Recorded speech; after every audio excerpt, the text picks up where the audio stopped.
பண்ணுறதுக்கு ஆசிரமத்துக்கு ஏதாவது நன்கொடையாக கொடுக்கணுமா, இல்லை ஏதாவது வரைமுறை இருக்கா? இந்த பயிற்சி பண்ணுறதுக்குன்னு எதுவுமே இங்கே கட்டணம் கிடையாதுங்க ஐயா. இங்கே தங்குற வசதி, சாப்பாடு வசதி, டீச்சர் இது எல்லாமே ஃப்ரீ தான். அப்பாவோட கொள்கை அது. நம்ம அதை கடைப்பிடிச்சி தான் நம்ம இங்கே நடத்திட்டுருக்கோம். அன்னதானத்துக்கு நீங்கள் அது யார்கிட்ட கேட்க போகிறதில்ல. உங்கள் விருப்பப்பட்டு நீங்கள் கொடுக்குறதா இருந்தால் கொடுக்கலாம். அதுவும் கொடுக்கலனாலும் பரவாயில்ல. இங்கே அன்னதானம் நீங்கள் கொடுக்கலாம். இங்கே அன்னதானம் உங்கள் கையால் நீங்கள் கொடுக்கலாம், சந்தோஷமாக கொடுக்கலாம். சரிங்களா? எல்லாமே இலவசம் தான். எதுக்கு கட்டணம் கிடையாது. இந்த புக்ஸு மட்டும் 360 ரூபா ஒரு செட்டு. இது மட்டும் வாங்கிக்கணும். இது நம்ம ஆசிரமத்தில் என்ன விலை கொடுத்து வாங்கணுமோ அதே வரைக்கும் உங்களுக்கு நாங்கள் கொடுத்தோம். ஏன்னா கல்வி விற்கிற கல்வி கிடையாது. எவ்வளவு கோடி கொடுத்தாலும் இந்த கல்வி கிடைக்காது. புரியுதுங்களா? சொல்லுங்க, வேறு என்னங்கய்யா?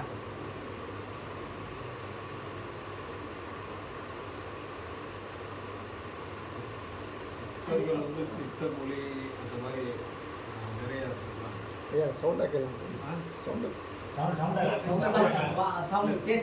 சித்தர்கள் வந்து இப்போ வெளியில் நிறைய பேர் வந்து நான் சித்தரை பார்த்தேன், அவர் வந்து இது பண்ணாரு அப்படின்னு சொல்கிறாங்க. உண்மையிலேயே நிறைய சித்தர்கள் இப்போ உலகத்தில் இருக்கும். நம்ம கண்ணுக்கு தெரிஞ்ச வரைக்கும் இருக்காங்க. அவங்க சித்தர்கள் நம்ம வேலை கண்டுபிடிக்க இருப்பாங்க. அவங்க உணர்ந்து அவங்க இருப்பாங்க. அதை வந்து அவங்க இப்போ வெளியில் சொல்ல மாட்டாங்க.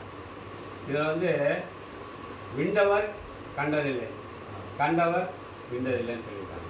நீங்கள் அந்த ஆழ்நிலையை உணர்ந்தீங்கன்னா பேச்சு வராது. அதுக்கப்புறம் பேச தேவையில்லை. மனமொழி மெய்யாலே தினமுன்னை துதிக்க மங்கள இசை எந்த நாவலியில் உதிக்கின்ற மாதிரி அந்த மனமொழியை நீங்கள் வந்து உங்கள்கிட்ட பேச வச்சுட்டீங்கன்னு வச்சுக்கிறேன். இப்போ அது பேசுகிறபடி தான் நம்ம கேட்டு நடக்கிறோம். நீங்கள் சொல்கிறபடி அது கேட்க ஆரம்பிச்சிச்சுன்னு வச்சுங்களேன், அப்போ உங்களுக்கு அந்த வேறுபாடு இருக்காது. நீங்கள் இதை பற்றி யாருக்கிட்டே சொல்ல வேண்டியதும் வராது. இப்போ நம்ம புராணத்தில் இப்போ நம்ம இதில் சொல்கிறோம்னா 18 சித்தர்கள் அந்த மாதிரி சொல்லுவாங்க. அந்த சித்தர்கள் வந்து பெரிய முதன்மையான சித்தர் வந்து அகத்தியர் இருக்கணும். இப்போ அந்த மாதிரி ஒரு சித்தர் வந்து நம்ம குருவாவோ இல்லை உங்களை மாதிரி ஒரு இது பண்ணி நம்ம ஆவாகனம் பண்ண அவங்க பண்ண முடியும். அது மாதிரி பண்ணுறதெல்லாம் வேஸ்ட்டு. இப்போ நீங்கள் வந்து ஒரு அகத்தியரை ஒரு சிலையாக வைக்கிறீங்க.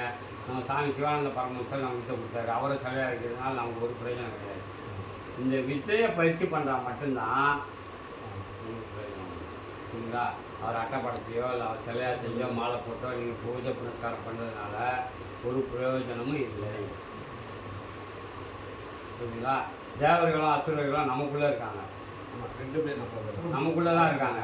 ஆனால் அவரை வந்து முருகனோட அவதாரம் எடுத்து அவர் வந்து வேலால் சண்முகாரம் பண்ணுறாரு அசுரனை. அப்போ வேல்னா எதுன்னு தெரிஞ்சுக்கணும். நம்ம முருகன்னா எதுன்னு தெரிஞ்சுக்கணும். மூன்றாவது கண்ணாக இருக்கிறது தான் முருகன். மூன்றாவது கண் முருகன். அப்போ மூன்றாவது கண் முருகன்னா அப்போ வேலா இருக்கிறது என்னவா இருக்குன்னா தன்னுடைய ஜீவன் தான் வேல். அதை வந்து உஷ்ணமாக்கணும். இந்த அக்னி இதை பார்த்தோன்னா அது உஷ்ணமாகும். அதை வச்சு தான் நம்ம அதை சம்காரம் பண்ணணும். நம்மளோட தீய எண்ணங்களெல்லாம் ஒழிக்கணும். தீய எண்ணம் தான் வந்து அசுரன். சரிங்களா? எண்ணத்து மூலமாக தான் தேவர்கள் அசுரர்கள்னு இருக்குது. அதை நமக்குள்ளே அழிக்கும் போது தான் நமக்கு அது உருவாகும். அது இந்த மூன்றாவது முருகனால் தான் அது முடியும். அப்படின்னு சொன்னால் அந்த மூன்றாவது நெற்றிக்கண் திறப்பதன் மூலமாக அது ஞானக்கண் மூலமாக அவனை அழிக்க முடியும். முருகன்னா வேறு யாரும் கிடையாது, நம்ம தான் முருகன். சரிங்களா? மனதில் உடலில் உள்ள அந்த அசுரர்கள் அழிக்கிறது அசுரர்கள்